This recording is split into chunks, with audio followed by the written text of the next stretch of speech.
आणि लाईन करत असताना लाईनवर तुम्हाला इथे पेपरला जास्त टच नाही करायचं आहे. ब्रश हलक्या हाताने या पद्धतीने हेही जमेल का ह्याची खात्री करून घ्यायची. याची प्रॅक्टिस करावी लागेल तुम्हाला.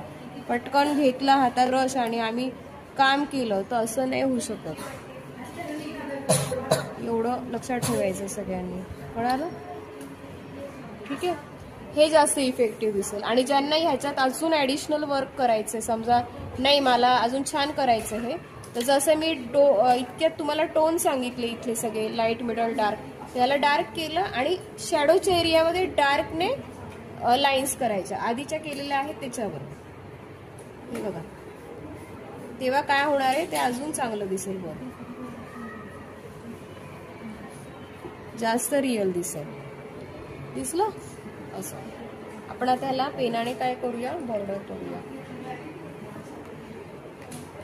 फक्त चेक करायचं की ते ड्राय झालंय किंवा नाही झालंय, आणि तेव्हाच ती बॉर्डर जो आहे भाग आपल्या ह्याचा महत्वाचा भाग आहे, तर त्याने काम करू शकतो आपण.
आता ही पेनाची जी लाईन आहे तर ती पण एकदम फास्ट काढायचा प्रयत्न करा. शेवटी एक्झामच्या वेळेस काय होतं की ते करायला सुद्धा वेळ पुरत नाही आपल्याला, असं पण होतं बऱ्याच